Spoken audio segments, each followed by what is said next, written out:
ஸ்ரீ குருப்யோ நமஹ. ஹரிஹி ஓம். ஜெய் புவனேஸ்வரி.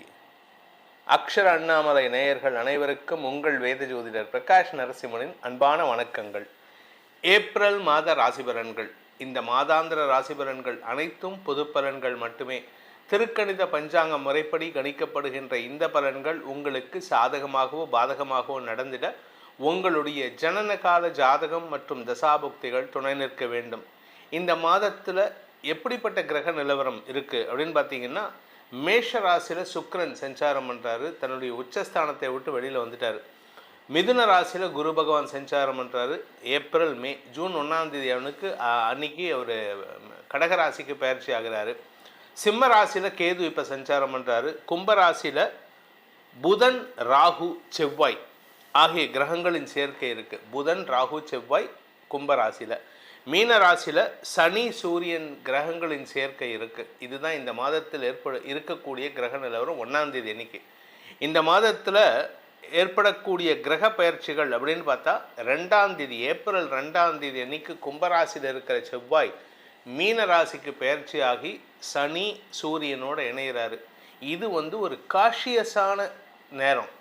நீங்கள் ரொம்ப ஜாகிரதையாக இருக்கணும். உங்களுக்குன்ட்டு இல்லை, எல்லாருக்குமே. அதாவது 12 ராசியில் பிறந்தவாளும் ரொம்ப எச்சரிக்கையாக இருக்க வேண்டிய காலகட்டம். பொதுவாகவே நீங்கள் உலக அளவில் போர் நடக்க வருது, இல்லை ஒரு மாஸ் உயிரிழப்பு ஏற்படுறது, உலக அளவில் அரசியல் மாற்றங்கள் ஏற்படுறது அப்படின்னு பார்த்தீங்கன்னா, அந்த காலகட்டத்தில் இருக்கக்கூடிய கிரக நிலவரம் இந்த சனி சூரியன் செவ்வாய் இது 3 சம்மந்தப்பட்டிருக்கும். இப்போது அதே மாதிரி ஒரு அமைப்பு வந்திருக்கு. சனி சூரியனோடு சேர்ந்த செவ்வாய் ஏப்ரல் 2ஆம் தேதி அன்னைக்கு பயிற்சி ஆகிறார் மீன ராசிக்கு.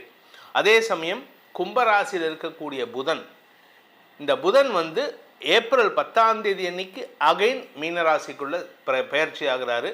4 கிரக சேர்க்கை. இதுக்கு சதுர் கிரக சேர்க்கைன்னு சொல்லுவாங்க.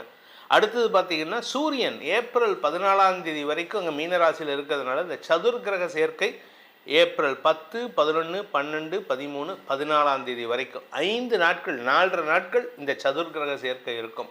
ஏப்ரல் 14ஆம் தேதி அன்னைக்கு சூரியன் மீனராசியிலிருந்து மேஷராசிக்கு பயிற்சி ஆகி சித்திரை மாத பிறப்பை ஏற்படுத்துகின்றது.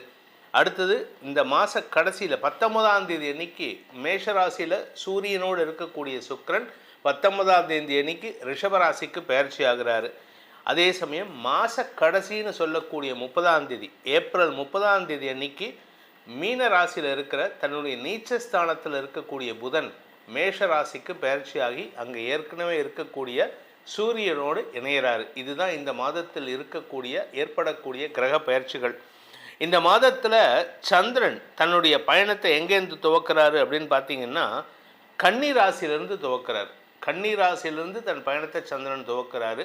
ஸோ இந்த மாதம் தன்னுடைய எதிரி வீடுன்று, அதாவது புதனுக்கு எதிரி சந்திரன், ஆனால் அந்த புதன் நீச்சமாக இருக்கார். அதனால் என்ன ஒரு அமைப்பு அப்படின்னு கேட்டால், இந்த மாதம் 10ஆம் தேதிக்கு மேலே புதன் நீச்சமாகிறதுனால இந்த சந்திரன் உங்களுக்கு சில குழப்பங்களை ஏற்படுத்தி கொடுக்கக்கூடிய வகையில் இருக்க, உலக அளவில் குழப்பத்தை ஏற்படுத்துவார். நெருப்பு சம்பந்தமான பாதிப்புகள் ஏற்படுறதுக்கான வாய்ப்புகள் இருக்குது. அதனால் கொஞ்சம் எல்லாரும் எச்சரிக்கையாக இருக்கணும். இதுதான் இந்த மாதத்தினுடைய கிரக நிலவரம் மற்றும் கிரக பயிற்சிகள். இனி உங்கள் ராசிக்கு உண்டான பலாபலன்கள் எப்படி இருக்குன்னு பார்க்க போகிறோம். வாருங்கள். கன்னி ராசி நண்பர்களுக்கான ஏப்ரல் மாத ராசி பலன்கள். இந்த மாதத்தை பொறுத்த வரைக்கும் உங்களுக்கு அடுத்தவங்களுடைய அட்வைஸ் தான் தேவை. ஏன்னா உங்களை சுற்றி இருக்கிற அத்தனை பேர் குழப்பிட்டு இருக்காங்க. இப்படி பண்ணாத, அப்படி பண்ணு, அப்படி பண்ணாத, இதை பண்ணாத, அதை பண்ணுன்னு. குடும்ப வாழ்க்கையில் மட்டும் இல்லைங்க, ப்ரொஃபஷ்னல் வாழ்க்கையிலையும் உங்களுக்கு சுற்றி இருக்கிறவங்களால் குழப்பம். யாரும் உங்களுக்கு உண்மையை சொல்லலை. உங்களை எப்படியெல்லாம் குழப்ப முடியுமோ அப்படி குழப்பிட்டு இருக்காங்க. அதனால் பொறுமை அவசியம். உங்களை சுற்றி இருக்கிறவங்க இரிட்டேட், அதாவது உங்களை பதட்ட வைக்கிறதே. இப்போ சில அரசியல் கட்சிகள் பார்த்திங்கன்னா மக்களை பதட்டமடை வைக்கிறதுலேயே அவங்களுக்கு குழப்பாக இருக்கும். அப்படி பண்ணால் தான் அவங்களுக்கு காசு. ஏன்னா அவங்களுக்கு பணம் கொடுக்குறவன் அப்போ தான் சொல்லுவான், என்னை பொறுத்த வரைக்கும் நீ இந்த மக்களை பதட்டமாகவே வச்சுருக்கணும், அப்போ தான் உனக்கு நான் காசு கொடுப்பேன்னு. அதுக்குன்னே சில ஊடகங்கள் சில சினிமா துறையில் இருக்கிறவங்களெல்லாம் காசு கொடுத்து பேச வைப்பாங்க. அது மாதிரி உங்களை சுற்றி இருக்கிறவங்க உங்களை பதட்டமாக வைக்கணுன்னே உங்கள்கிட்ட ஏதாவது ஒம்புக்கு இழுத்துட்ருப்பாங்க. இந்த உரண்டு இழுக்கிறதுன்னு சொல்லுவாங்க. அது வந்து கோயம்புத்தூர் சைடுன்னு நினைக்கிறேன். இந்த உரண்டு இழுக்கிறது இவங்களுக்கு பொழுதுபோக்காக இருக்குது உங்ககிட்ட. அதனால் நீங்கள் கொஞ்சம் பொறுமையாக இருக்கிறது நல்லது. உங்களுக்கு பொறுமை மிக அவசியம். ஆனால் என்ன ஒரு நல்ல விஷயம்னா, குடும்பத்தினர் உங்களுக்கு சப்போர்ட் பண்ணுறாங்க. உங்கள் உறவுகள் உங்களை பிரச்சனை பண்ணிகிட்ருக்கு. உங்கள் அம்மாவோ உங்கள் அப்பாவோ உங்கள் அண்ணனோ இல்லை உங்கள் தம்பியோ உங்கள் தங்கையோ பொறுமையாக அவங்கள பாதுகாக்கிறாங்க. நீ கத்தாத, பேசாத, நீ பொறுமையாக இரு, நீ ஒழுங்காக இரு. அவங்க சொல்கிறாங்கன்னா அவங்க சொல்கிறதுல ஏதோ நல்லது இருக்குன்னு அர்த்தம். அதே சமயம் உங்களுடைய குடும்ப கௌரவத்தை காப்பாற்றுவதற்கான முயற்சியில் நீங்களும் ஈடுபட்டுட்டு வரீங்க. அதனால் இந்த ராசியில் பிறந்த பெண்கள், குறிப்பாக குடும்பத் தலைவிகள், படிக்கின்ற குழந்தைகள், திருமண வயதில் இருக்கும் பெண்கள், திருமணமான பெண்கள், வயது முதிர்ந்த பெண்கள், தாத்தா பாட்டியான பெண்கள், யாராக இருந்தாலும் சரி, பெண்கள் அப்படின்னு சொன்னாலே கன்னிராசியில் பிறந்தவங்க பொறுமையாக இருப்பதற்கு முயற்சி பண்ண வேண்டும். பொறுமை அவசியம். ஆரோக்கிய விஷயத்தில் கொஞ்சம் கவனமாக இருந்துக்கோங்க. வண்டியில் இந்த காலத்து லேடிஸ்லாம் ஃபாஸ்ட்டாக வண்டியில் போகிறாங்க. பொதுவாக சொல்லுவாங்க, லேடிஸ் விழுந்தாங்கன்னா நான் 10 பேர் வருவான், ஆம்பளை விழுந்தால் 4 பேர் தூக்கிறதுக்கு கூட வரமாட்டான்னு. அது உண்மை. ஆனால் உங்களை பொறுத்த வரைக்கும் உங்களால் அடுத்தவங்களுக்கு பாதிப்பு வரும்போது அந்த 10 பேர் சேர்ந்து உங்களை திட்டுவான். 10 பேர் இருக்க பொது வெளியில் திட்டு வாங்கிறதுக்கு அவாய்ட் பண்ணுங்கள். அதே சமயம் நீங்கள் வெளியில் வண்டியில் போனாலும் சரி, வீட்டில் வேலை பண்ணாலும் சரி, ஸ்கிட்டாகி விழறதுக்கெல்லாம் வாய்ப்புகள் இருக்கிறது. கொஞ்சம் கவனமாக இருந்துக்கிறது நல்லது. விரையாதிபதியான சூரியன் உச்சமடைவதன் மூலமாக ஏப்ரல் 14ஆம் தேதிக்கு மேலே தந்தை மூலமாக குடும்பத்தில் செலவுகள் ஏற்படுறதுக்கான வாய்ப்பு இருக்குது. இந்த மாதத்தை பொறுத்த வரைக்கும் உங்களுக்கான சந்திராஷ்டம நாட்கள் ஏப்ரல் 17ஆம் தேதி மதியம் 12:03 முதல் ஏப்ரல் 19ஆம் தேதி மதியம் 12:31 வரை சந்திராஷ்டம நாட்கள். அந்த நாட்களில் கொஞ்சம் பொறுமையாக இருங்க. ஏன்னா ஏப்ரல் 17 அமாவாசை முடிஞ்சதுன்னா தந்தை இல்லாதவர்கள் பித்ருக்கடனை செய்வது நல்லது. அப்படி தந்தை இருக்காங்க அப்படின்னு சொன்னால் அப்பா இருக்கும்போது இந்த அந்த தர்ப்பணம்லாம் பண்ணக்கூடாது.